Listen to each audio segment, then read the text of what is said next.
Nito lang nakaraang linggo, isang pampasaherong bus ang bumangga sa mga sasakyang nakapila sa toll plaza ng Subic-Clark-Tarlac Expressway o SCTEX. 10 ang namatay, kabilang na ang 4 na bata. 2 ang himalang nakaligtas, kabilang na ang 2 taong gulang na bata. Nakita nila himala. Walang makapaniwala sa ganung aksidente, buhay daw ako. Durog lang taga yung puso ko sa nangyari sa pamilya ko. Saka sa mga kaibigan ko. Makalipas lang ang 3 araw, inararo naman ng isang sports utility vehicle o SUV ang departure area ng Ninoy Aquino International Airport o NAIA Terminal 1.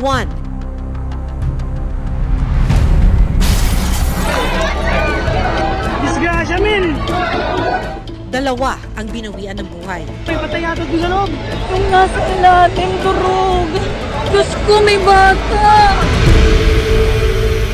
Anak ko yan! Anak ko yan! Ang 4 na taong gulang na bata na naghatid lang ng kanyang overseas Filipino worker o OFW na ama papuntang Czech Republic. Anak na yun ang sarasaan. Anak ko yan! Anak ko yun! Anak ko yun!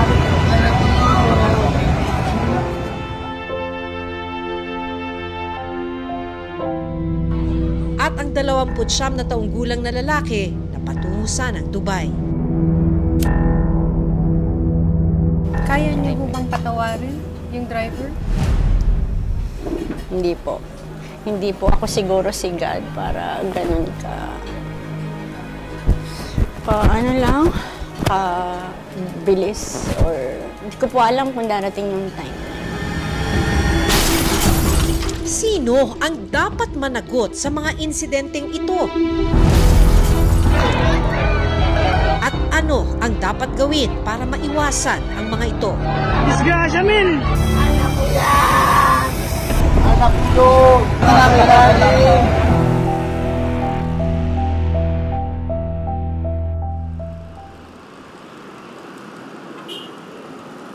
Kuha ang cellphone video na ito nito lang Abril nang salubungin ng 4 na taong gulang na si Malia Magsungsong ang kanyang ama na si Dan Mark mula sa pagtatrabaho sa Czech Republic bilang assembly line operator.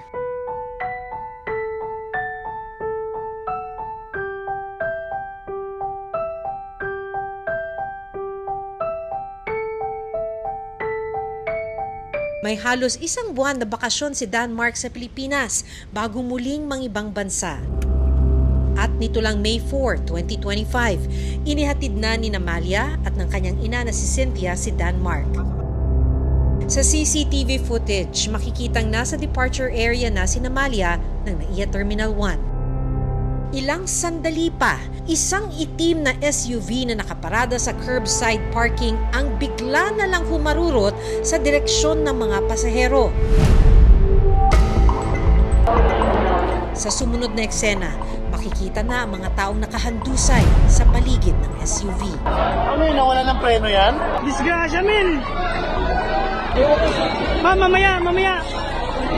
Hindi ko pwedeng buhatin, ma, mamaya! Nang mabalita ni Dan Mark ang nangyari, agad daw siyang lumabas ng airport at hinanap ang kanyang mag-ina. Pagsilip niya sa ilalim ng SUV, Yung nasa ilalim, durog. Diyos ko, may bata. dito na niya nakita ang kanyang 4 na taong gulang na anak. Napahagulgul na lang si Dan Mark sa sinapit ni Malia. Anak ko yan!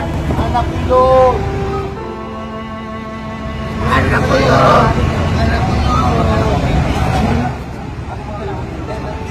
ko yun! Anak ko yun! Agad na binawian ng buhay ang bata. Sugatan naman ang asawa ni Dan Mark, ang kanyang ina at pamangkin na ngayon ay nagpapagaling pa rin sa ospital. Nito lang May 7, humarap sa media si Dan Mark. Pasok ko po sa airport, mga 15 minutes. So, 15 minutes ka po nawala sa paningin ko. Biglang nangyari po yun. May kumalampag po. Katat ko pa po kasama ko nun eh. Sinasat ko po siya. Hindi na po siya nag-reply. Doon na po ako natakot, kaya po ako napatak. Tapos yung paglabas ko po, nakita ko po yung mga magulang ko, pati yung aking pamangkin, pati yung aking asawa, nasa ambulansya. Yung pong anak ko, nahanap ko, wala, hindi ko po makita. Pinagtanong ko po sa mga pulis, hindi na po nila alam. Kasi hindi pa na po nila na-check. Pero pagtingin ko po doon sa ilalim ng sasakyan, hindi ko na po nakita. Hindi ko po matanggap ang nangyari. Kaya po nag-ibabasa para po sa kanilang dalawa. Tapos gano'n po ang mangyayari. Kwento ni Danmark, plano na raw sana niyang tapusin ang natitirang 2 taong kontrata sa abroad at uuwi na sa Pilipinas para sa kanyang mag-ina. Sabi niya sa akin, Daddy, ikaw na mag-aatid sa school lang sa akin. Kasi hindi ko pa yan hindi ko pa naihatid sa school yan kasi lagi ako nasa ibang bansa. Kaya gusto niya maranasan din yun. Pero ngayon, hindi na ito mangyayari.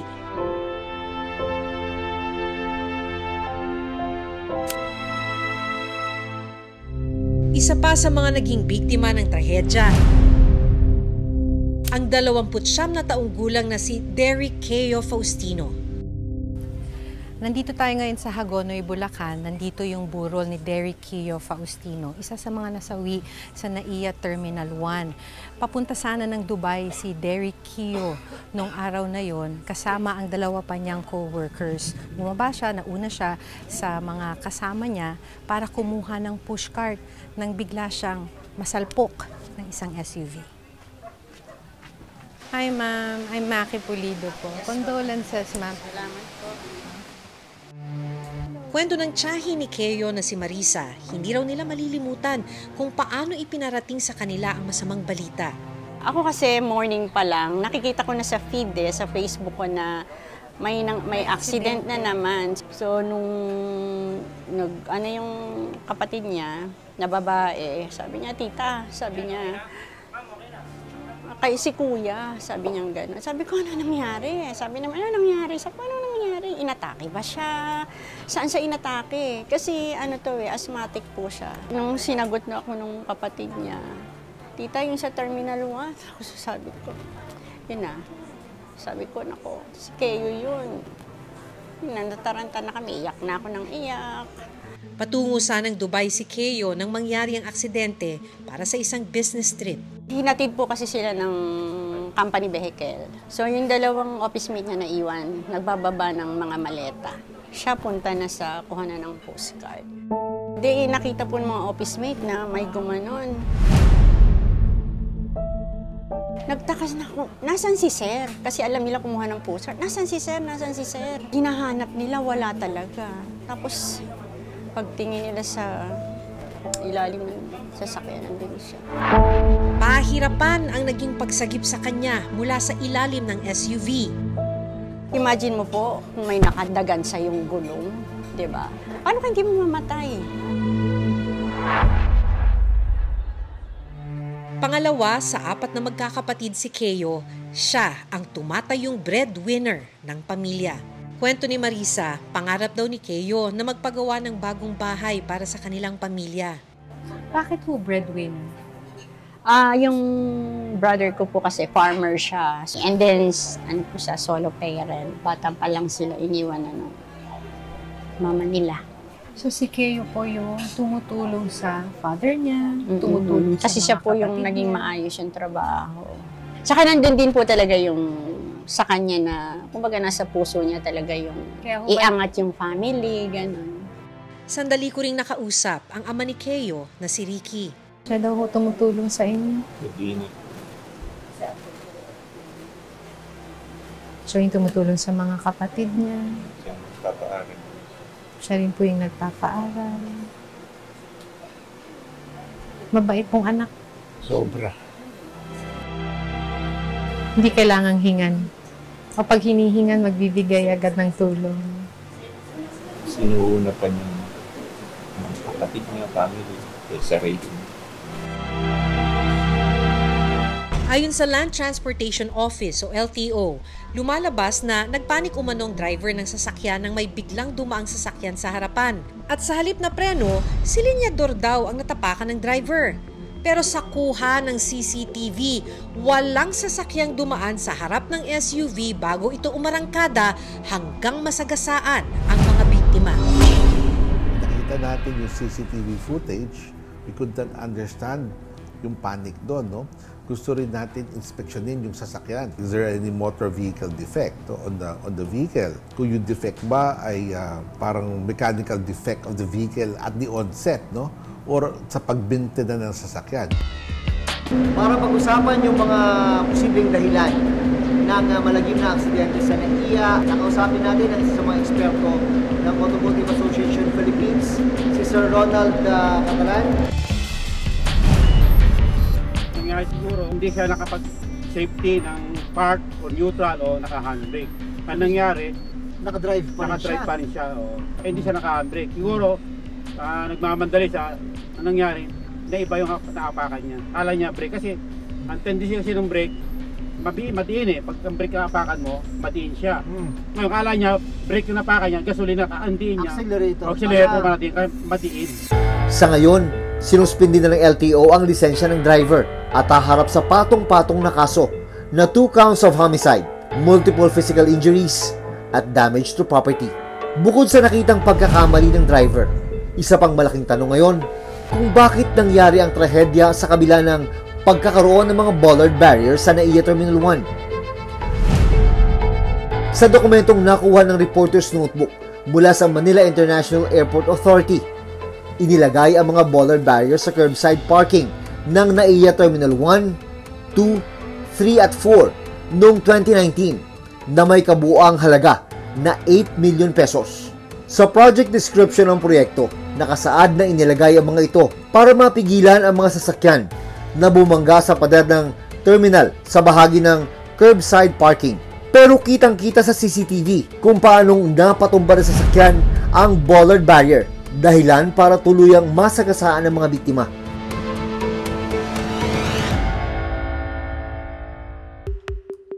Ayon sa isang structural engineer, hindi sana nagdire-diretso ang SUV sa direksyon ng mga biktima kung matibay at malalim lang sana ang pagkakaroon ng mga bollard barrier. First issue, maaring hindi matibay yung pagkaka-design para ma-prevent at least yung sasakyan. Posibleng madamage yung sasakyan, wag lang yung tao sa loob, di ba? Second thing na dapat i-consider din, yung distansya ng pagkakalagay. Dapat yung distansya niya should be enough na kahit bumangga, hindi lulusot dun sa in-between the bollard. Ito mukhang nakapatong lang siya, tapos nakabolt. Mabubunot talaga siya kung nakapatong, saka yung concrete mo, dati nang nandyan, ina-anchor mo lang siya. Matapos ang insidente, muling ibinalik ang natanggal na bollard barrier sa dati nitong pwesto.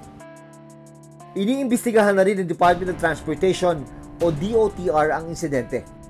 Inaiimbestigahan na po paano po ang naging procurement pati yung specifications. Ito po itutugunan kaagad-agad ni Secretary Vince Dizon. At pati po ang pag-inspect sa mga bollards at ang mabilisang pagpapalit po dito para sa safety po ng nakakarami. Yung bata! 3 araw bago nangyari ang trahedya sa NAIA Terminal 1. Isang pampasaherong bus ang sumalpok at binangga ang mga sasakyan sa toll plaza ng Subic Clark Tarlac Expressway o SCTEX. Sa CCTV footage mula sa pamunuan ng expressway, kuha noong May 1, makikitang nakahinto ang mga nakapilang sasakyan na papasok sa toll gate. Ilang sandali pa, makikitang paparating ang Solid North bus.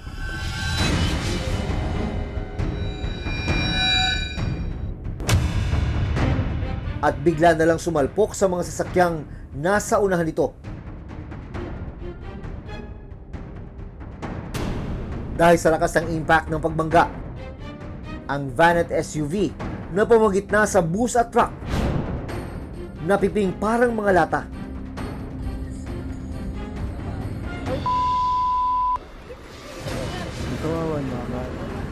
Pati na rin ang mga sakay nito. Dahil sa insidente, 10 ang binawian ng buhay.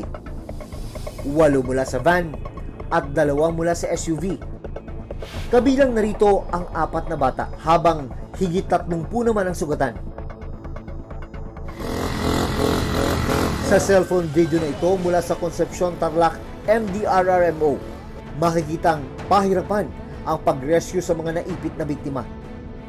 Ang isang lalaking ito, pumasok na sa loob ng nayuping sasakyan sa pag-asang may mailigtas pang buhay.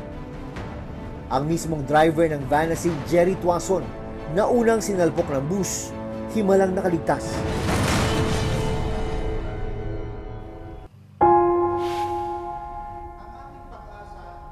Nito lang Martes, pinuntahan ng Reporter's Notebook ang burol ng 8 nasawi sa trahedya.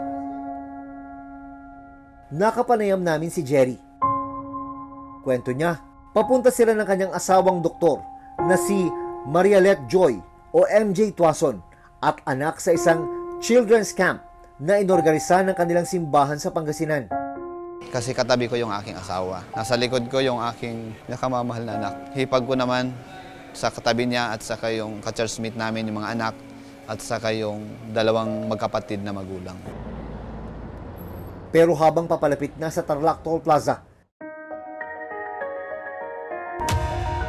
bigla na lang daw may sumalpok na sasakyan mula sa kanilang likuran. Dahil sa bilis ng pangyayari, hindi na raw niya nagawang makalabas mula sa kanilang sasakyan.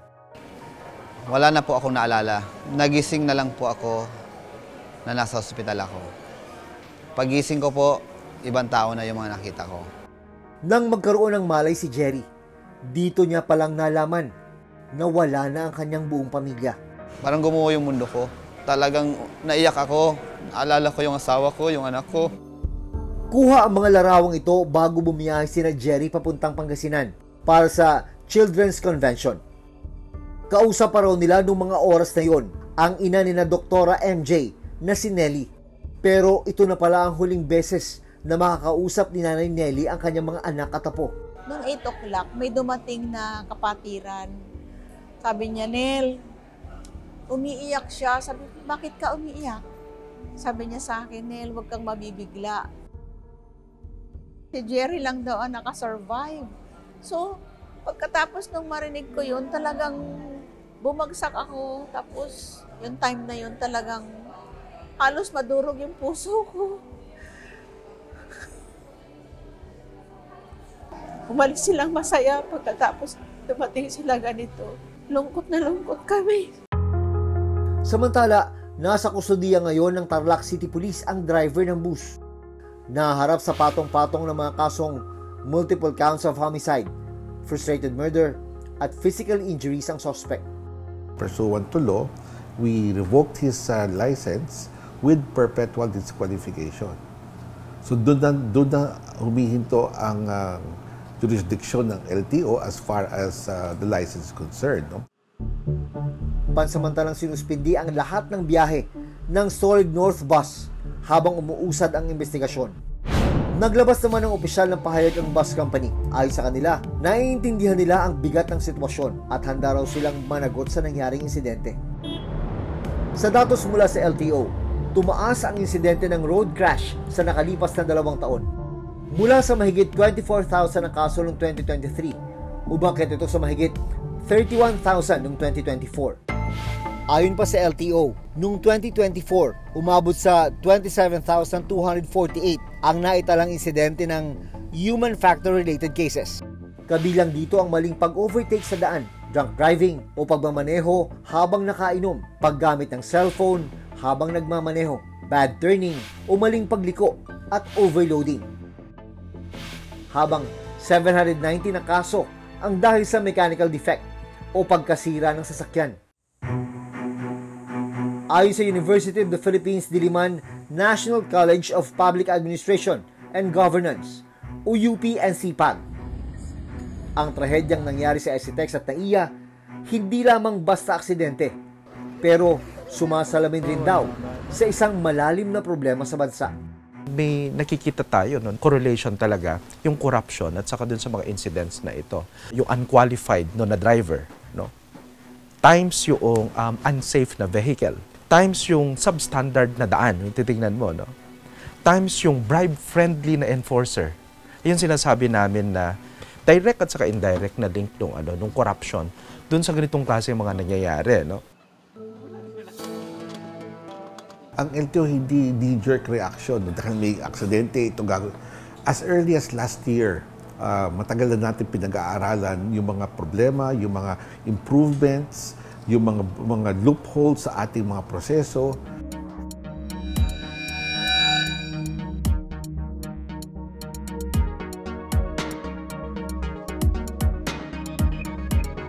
Sa joint press conference ng DOTR, LTO at LTFRB nito lang nakaraang linggo, ipinatupad ang regular mandatory drug testing sa lahat ng driver ng Public Utility Vehicles o PUVs kada 3 buwan. Kasama rin sa rerebisahing pulisiya ang paglimita na lang sa 4 na oras na pagmamaneho ng mga driver. Kailangan ngayon, pag more than 4 hours ang biyahe, kailangan di karelyebong driver. Hiwalay sa konduktor. Ipinag-utos din ni DOTR Secretary Dizon na higpitan ang roadworthiness check ng LTO sa mga sasakyan. Huwag na tayo magdukuhan. Alam naman natin na ang roadworthiness checks dito sa atin, hindi naman yan totoo eh. Hindi naman talaga na check-check eh. Ano yun, nawala ng preno yan? Disgrasya, men! Kaya niyo hubang patawarin yung driver? Hindi po. Hindi po ako siguro si God para ganun ka. Hindi ko po alam kung darating yung time na yun. Born ng pamangkin ko. Breadwinner po siya sa family. Dami niya pong plano, dami niyang pangarap.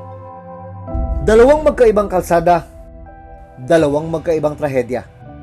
Pero parehong nagpapakita ng problema sa ating sistema. Kapabayaan at kawalan ng sapat na proteksyon ng mga mamamayan. Anak ko yan! Anak ko yun! Malungkot na kailangan pang may magbuwis ng buhay bago gumawa ng mga hakbang para masigurong ligtas ang ating mga kalsada. Hanggang sa susunod na Sabado, ako si Maki Pulido. Ako si June Veneracion. At ito ang Reporters Notebook. Bata! Yung bata! Gilid lang, gilid. May tao sa ilalim!